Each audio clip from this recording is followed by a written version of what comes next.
Hi, welcome back to Zack of All Trades. I'm Zack, and it's time to put a deck on the trailer.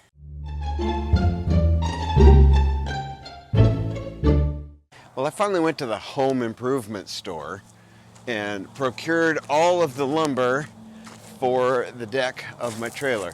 And I don't know if you can tell or not, I feel like I may have overloaded my roof rack by just a little bit. But no worry, we're gonna get that stuff off of there real quick like. Also, I've got plywood in the back here for the ramp part of the trailer.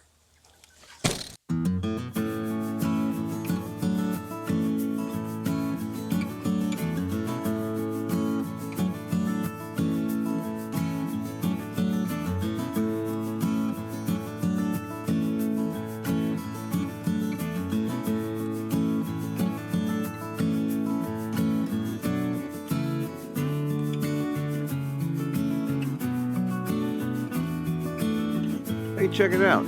This piece of plywood came from Boise Cascade in Kettle Falls, Washington. That's pretty cool. I've got some friends in Kettle Falls.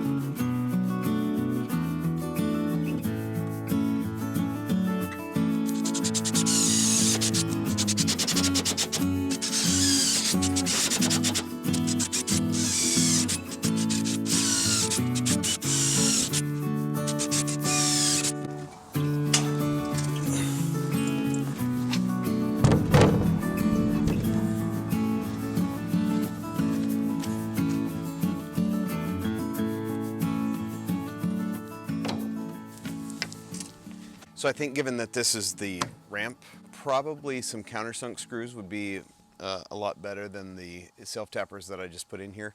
So I'm not gonna put the rest of them in right now. I will leave these ones in place and just to hold everything in place, and I'll grab some countersunk screws shortly and replace them so that we don't have bumps.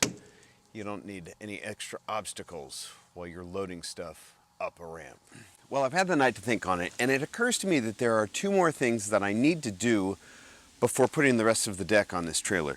One being lights, and the other being to beef up my little bonus mount, because I'm not quite fully happy with it, and once I get the deck on it, I'm not going to be able to have the access that I do right now. It's okay, but for its intended purpose, I want it better. These guys are the brackets I took off the ends of the pallet rack beam sections, and I think they'll work just right for what I need. Now that I've got them welded on underneath there, the bottom is no longer sort of hanging off, dangling unsupported. But there's more. I'm also going to drop this little guy in there. Like so. And pretty much just box the whole thing in. I've even got some holes right there in the middle, so I've got some contact all through it. I think that'll hold it up. About like that. Yeah, I like that a lot more. That's got a lot more beef to it.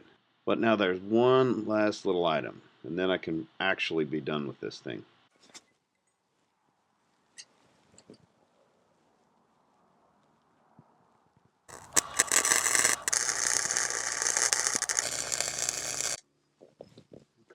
And there we go.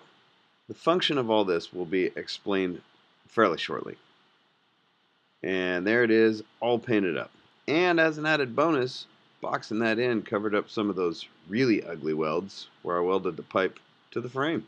Now that that's all put to bed, it's time to jump into the next thing. Everybody's favorite, trailer lights and wiring.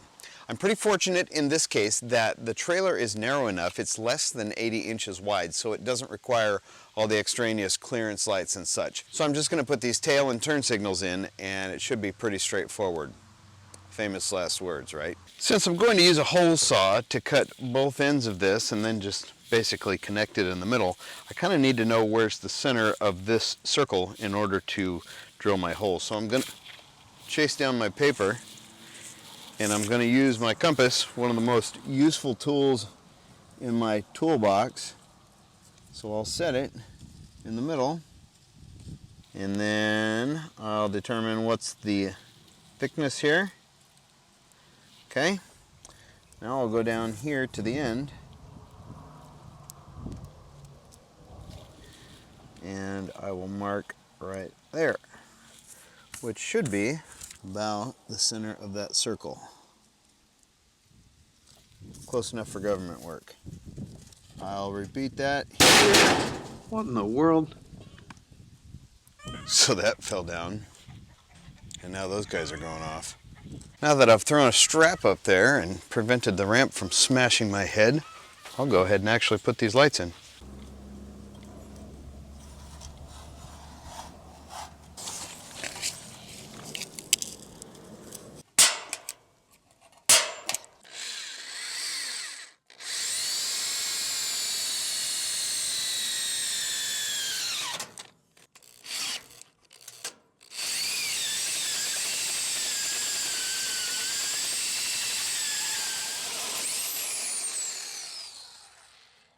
Wow!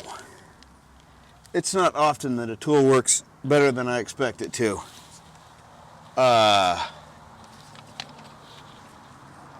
Yeah. Dang.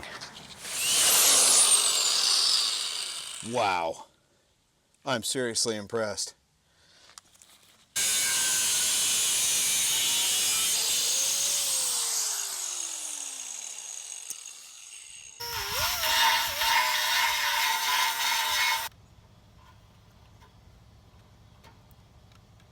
So the next problem is that when I went to Napa, I somehow got out of there without grommets.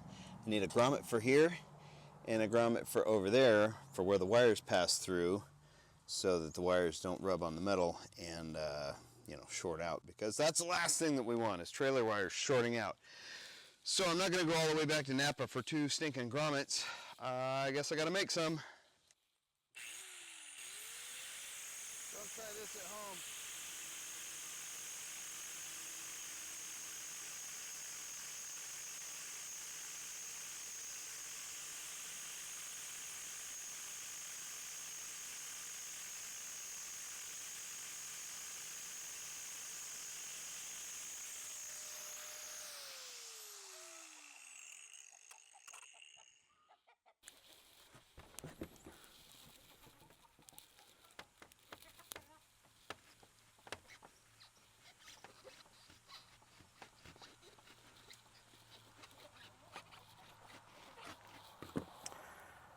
One grommet.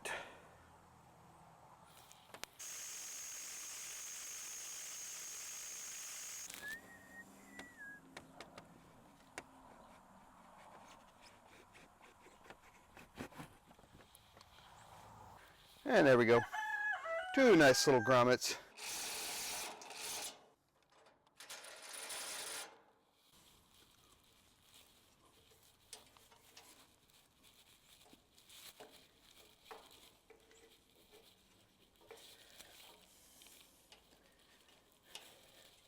Good as store-bought.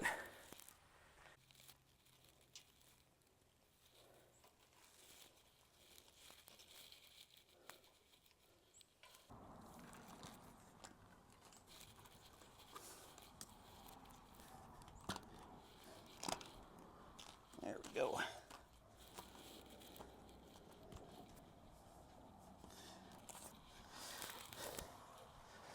Okay, light number 1. All right, now after a fairly considerable fight that you didn't need to see anyway, got all the wires hooked up. I did something a little unconventional, I guess. The ground wires on these lights had these ring terminals, and it seems as though, in my experience, my vast experience with trailer lighting, that most of the time when you have a problem, it's going to be with the ground. Your ring terminal gets a little rust behind it or something, doesn't make a good connection. So what I've done is I have added an additional wire, basically. I'm hooking the ground all into the wiring so that it's all good. So now I've got all that soldered up, but before I cover it up with the heat shrink, I need to test it out. So I have got it, where's that wire? I have got it run over here to the truck. I went ahead and hooked it up in the 7-way socket plug, as it were. Now, the test. You may be the judge. Let's turn the lights on. Oh yeah, that looks good. I like it so far. Let's do the hazards. Hey-o. And now Blinkers, left. Yeah, right. Brakes. On and brakes. Yeah. And now for the decking. It seems as though the distance from the frame to the lip on my new frame is 2 3/8 of an inch.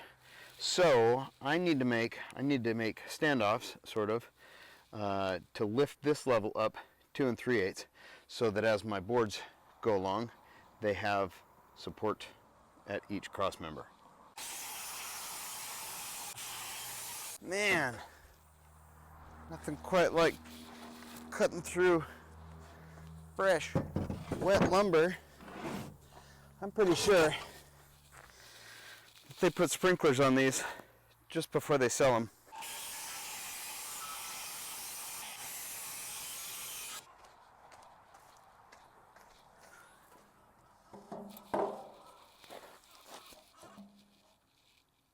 Now, after very careful measurement, I'll drill some holes and secure these guys down with carriage bolts. And now the part we've all been waiting for. Well, at least I have. It's time to turn this pile of lumber into a deck, and time to turn this skeleton into a trailer.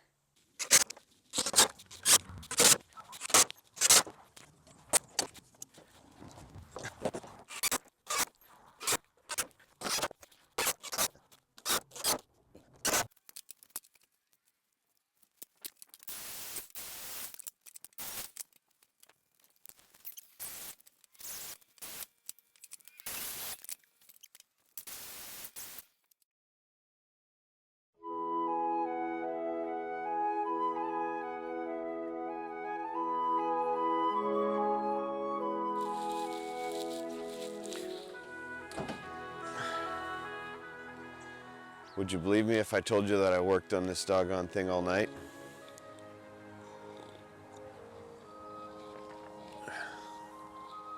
Maybe not all night, but closer than some of us would have liked.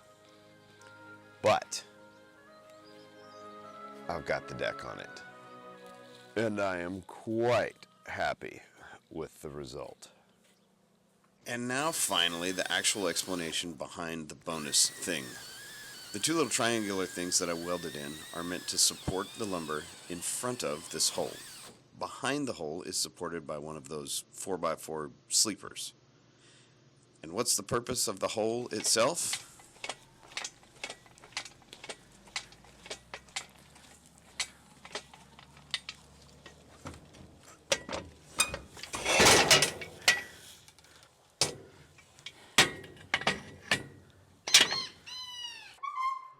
What do we think about that? Yeah, I'd still got a little bit of shoring up to do before it's ready to take any weight. I still need to brace it from down here to this hole here. But yeah, after all that fussing around with that mount, this is what it's for.